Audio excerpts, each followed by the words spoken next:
Live from downtown Detroit, Local 4 News at noon starts now. President Donald Trump told Americans he'd do it all on health care, insurance for everybody, better coverage, and lower consumer costs. So what will happen if the Republican bill he's backing becomes law? We're going to break it all down for you, fact from fiction, coming up. Priya? A 25-year-old passenger was killed in a head-on crash, and Sterling Heights police believe both drivers were under the influence. Plus, Brandon is here. He's tracking some trouble in the Northeast that is bringing us cold wind right here in Metro Detroit. But we do start at Detroit Metro Airport, where more than 200 flights have been canceled because of the Northeast snowstorm. And as of right now, 209 flights in total have been canceled at DTW, while more than 7,800 flights have been canceled across the country. Several flights at DTW have also been delayed. So if you're planning on flying out sometime today, make sure that you check your flight status online before you head out. And while we've gotten a few inches over the last couple of days, a few inches of snow, it's nothing like the snow that's hitting the Northeast, right, Brandon? We're talking about feet there instead of inches in some spots. A monster nor'easter, part of what we saw yesterday, combining with another storm hitting the Northeast right now. And the storm has spanned across 8 states, leaving up to at least a foot of snow in some parts so far. New York has been one of the hardest hit states, with schools, businesses closing throughout the state as it continues to snow, and also sleet heading through the afternoon, maybe a crusty ice on top of all of that heavy snow they got there. And our system, or our weather, is related to what is going on in the Northeast. You see the big storm there, and the counterclockwise flow around that storm is bringing a cold wind down from the north over Lake Huron.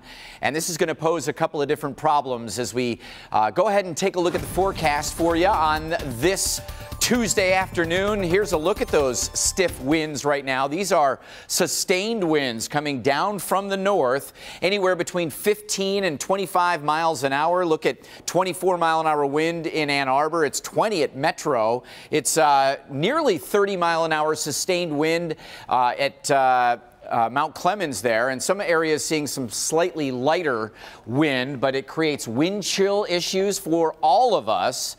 We have single-digit wind chill numbers out there right now, even though temperature is 23, doesn't feel much like it, and we keep the wind chills mainly in the single digits through the afternoon. It's a shame. Mid-March sunshine, and we can't even really enjoy it. 10 to 25-mile-an-hour winds gusting to 35. Spotty snow shower chance as well. That north wind creates an isolated problem for the eastern thumb. Huron, Sanilac, St. Clair counties under a winter weather advisory starting at 5 p.m. for the threat of some snow squalls that will likely develop this evening and tonight. And we'll take a closer look at that and what to expect, as we could see some of those snow showers down here as well. But I've got your 4-zone weather updated for you. If you're heading out or you need it anytime, you can find your 7-day Find Your Zone on the Weather tab. Click on Detroit.com. Brandon, thank you. DTE Energy has updated its ongoing effort to restore power to the last remaining customers who lost electricity in last week's powerful windstorm. Now, as of 10 a.m., 7,000 customers are still without power today, but that's down from the original outage numbers that affected 800,000 DTE customers. 3,000 workers are out in the field right now working on power restoration. DTE says that the current outages are scattered across its service areas, with some posing challenges to work crews. We also have, for example, 35 customers in Lapeer that are associated with 35 individual broken poles that service their homes. And so we're going to have a crew for each one of those poles working for 8 hours to get the power back on for 30 customers, 30 broken poles in Lapeer. DTE Energy officials say that some of the restoration crews have volunteered to work around the clock until power is restored to all of the utilities customers. Developing right now, police are eyeing drugs and alcohol as the possible reason behind a deadly head-on crash. A 25-year-old man was killed overnight when a car crossed onto the center line of Ryan Road and hit another car head-on. You're looking at video right here from the scene. It was right there on Ryan Road between 16 and 17-mile roads. Let's get out live to our Priya man. She has been following this story for us all morning. And Priya, do you have any idea why police believe the drivers might have been under the influence? Well, the driver of the Ford F-150 was suspected of driving drunk. The driver of the Pacifica, there were narcotics and drug paraphernalia found inside his vehicle. The crash happened here on Ryan Road near 16 Mile. You can see the police tape still up. And police were here for about 4 hours. Ryan Road eventually reopened at 5 this morning. A head-on crash early Tuesday morning killed a 25-year-old man from Warren. He was a passenger in the 2006 Pacifica driven by a 24-year-old Sterling Heights man. A 27-year-old man from Troy was driving the Ford F-150 and is suspected of driving drunk. Narcotics and drug paraphernalia were found in the Pacifica. Police suspect that driver may have been under the influence of drugs. The head-on crash happened around 12:45 on Tuesday on Ryan Road between 16 and 17 Mile. It's not clear which driver crossed the center line. Police officers were on the scene for 4 hours. Ryan Road reopened around 5 Tuesday morning. Sterling Heights police have not yet released the identity of the victim, a 25-year-old man from Warren. Very unfortunate, obviously, when people partake in, activities that involve drinking and driving, obviously there's always the very real possibility that there could be an accident. In this case, is exactly what happened. One individual has lost his life, another individual is injured, and another person is facing incarceration because of their actions of drinking and driving. And the driver of the Ford F-150 remains behind bars this morning, suspected of driving drunk. The driver of the Pacifica was taken to the hospital for minor injuries. He was released, but there could be potential charges in the future here. Reporting live from Sterling Heights, I'm Priya Mann, Local 4. Right now, we want to get to breaking news. A state prosecutor in Mexico saying that officials have found more than 250 skulls in a secret burial pit in the Gulf Coast state of Veracruz. Now, the reports indicate the burial pit appears to be victims of drug cartel assassinations. Of course, stay with us here on Local 4 for the very latest on this situation as the story develops.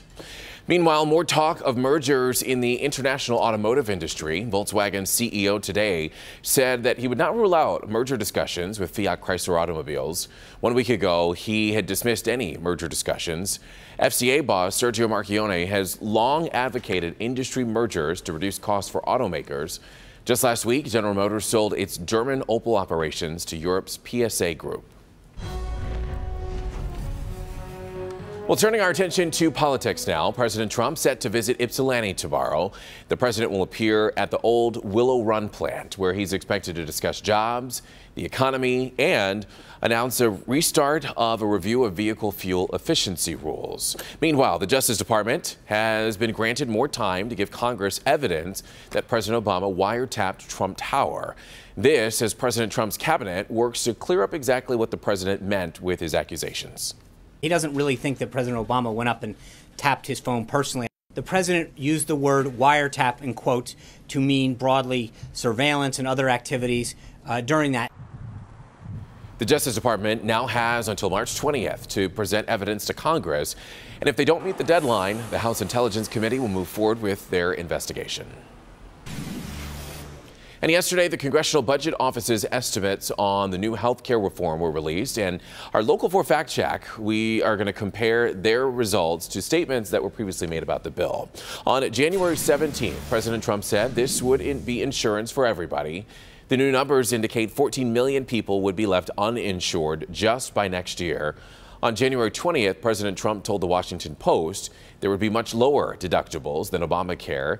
The Congressional Budget Office's estimate shows a significant increase for the average American. On NBC's Meet the Press Sunday, new Health and Human Services Secretary Tom Price said nobody would be worse off under this new plan.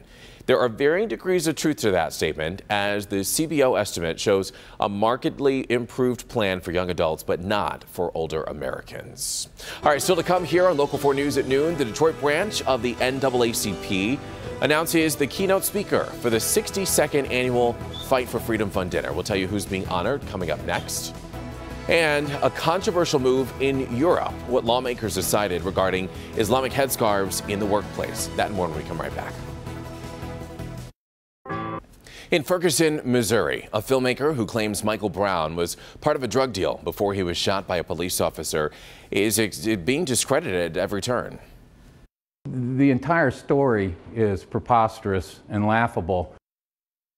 The filmmaker claims the video shows Brown selling marijuana just moments before he was shot by officers. Both Kanzler and the prosecuting attorney say that the video is clearly edited and misrepresents what actually happened that day. Now, because the video isn't new and doesn't accurately show what happened, it's been deemed irrelevant and will not affect the case. The European Union's Court of Justice has made a major ruling on companies that ban the wearing of Islamic headscarves. The ruling said private employers can ban workers from wearing visible political or religious symbols, including headscarves. The court said a ban on headscarves and other symbols does not constitute discrimination if it's applied universally. The court's decision applies to the 28 countries that are members of the European Union. The Detroit branch of the NAACP announced today Senator Elizabeth Warren will be the keynote speaker at their annual Fight for Freedom dinner. Now, during today's press conference, the branch announced Warren as the keynote speaker, as well as who's going to be presented with awards during the dinner. The branch's president says Warren was chosen because of her history of caring for people. Regardless of their status in life, she has been their champion. She is an active consumer protection advocate, active in the financial oversight area of Congress, active in health education, aging, and labor issues, and a recipient of numerous awards and national acclaim. The 62nd Annual Freedom Fund Dinner will be held on Sunday, April 23rd, and that is at Kobo Center. All right, still to come here at noon, just how people in Russia used to make it. Ahead in Tasty Tuesday, we'll take you to a restaurant that's treating customers like royalty, serving course on top of course of delicious Russian cuisine, Brandon. Special reservations available just for you, so stay tuned for that. The area that got the least amount of snow yesterday will likely get the most snow tonight. We'll talk about the cold wind blowing in some snow squalls coming up next. Trendy drinks are everywhere, from coconut water to kombucha, bulletproof coffee to bone broth, and countless detox teas. Tonight at 11, Dr. Frank George talks to an expert about which ones are safe to sip.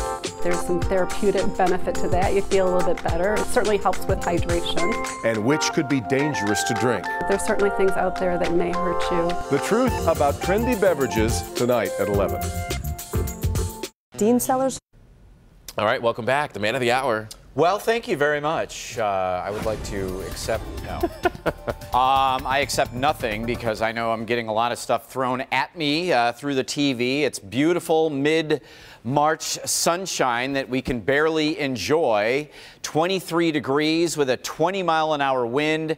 Feels like 8. On top of that, is it garbage day? Maybe you have some Easter decorations? I doubt it. It's a little early, but in case you do, we're seeing some gusts close to 32-mile-an-hour wind gust right now in Grosse Ile. And through the afternoon, these winds are going to continue.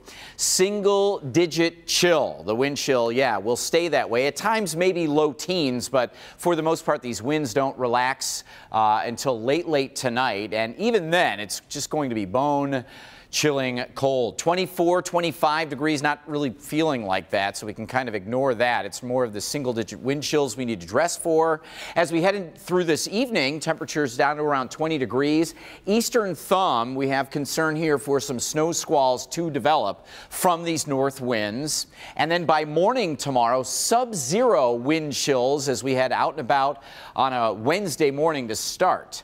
The winter weather advisory is in the thumb. It is Huron, Sanilac, St. Clair counties. Doesn't start until 5 p.m., but yeah, there is that concern for some of those heavier snow squalls. Over the last several hours, we've seen a few snow showers breaking free, but barely a flake or flurry really develops. All related to this big nor'easter hammering Washington, D.C., Philadelphia, New York, Boston, creating all kinds of problems, but the wraparound effect just yanking those winds down from the north. And as we go through the day, this thing starts to lift north. We continue to see those winds pile in, and as we zoom in here, we start to see some of these branches or bands of snow really developing tonight. So from Bad Axe to Lexington over to Port Huron down into Algonac.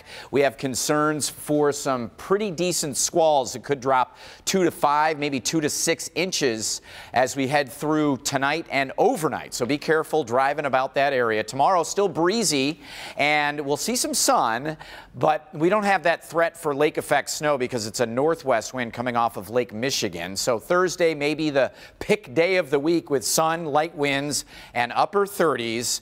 Rain, wintry mix, snow late Friday into Saturday. We'll keep an eye on that one. Some folks will get upset that we're exposing a true hidden gem here in Metro Detroit, but it's my duty to reveal to you a Russian fine dining experience. It's one of a kind. It's spiritual and phenomenal. The Royal Eagle is a beautiful Russian dynasty-themed restaurant tucked within the St. Sabas Monastery in Harper Woods. Royal Eagle is a fundraiser for the Orthodox Church, so they're only open for dinner Thursdays, 5 to 10 p.m., and we're open for the Russian high tea, which is our form of a lunch, every Tuesday and Thursday between 11 and 2. Guests can enjoy 45 organic loose-leaf teas and a 7-course lunch. Russian borscht soup as a starter. Then there's a selection of 4 different tea-style sandwiches, kind of finger sandwiches, chicken skewers, and a dessert. Chef Peter Balkarovsky puts his spin on some classic Russian dishes for the dinner menu, like the salmon kolopiaka. Very rich French puff pastry.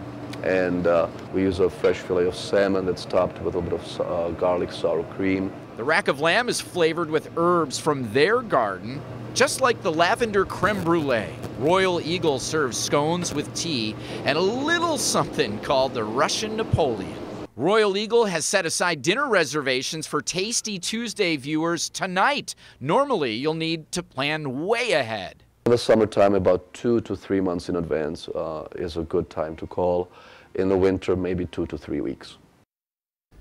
Supply and demand. Well, so good. Chef Peter has opened up some reservations tonight. They're not normally open, but they are opening tonight. Royal Eagle offering 20% off of your dinner bill. If you mention Tasty Tuesday, they're on Old Homestead Drive in Harper Woods, and you can call to try to get a reservation for dinner tonight, 313-521-1894. Chef has a special menu. Oh, and their food is fantastic. Brandon, thank you.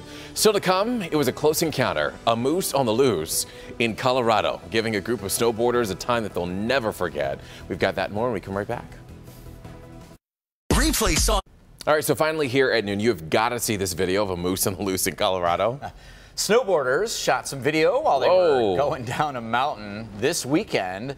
They probably should have been looking at what was in front of them. They all could look at this moose sprinting through the snow. But fortunately, the moose paid them no attention, running right past them and disappearing into the trees. Kind of hard to believe, though, such a heavy animal supported by such short, gangly legs. You know? That's a big, beast. Big animal, no doubt about it. So speaking of snow, man, they are dealing with it over in D.C. Yeah, I've seen reports in New York of 15 to 18 inches of snow. In D.C., it was some heavy snow, but also rain and sleet, a bit of a wintry mix from this coming out of the Atlantic. And in New York, if we have it there, it is coming down.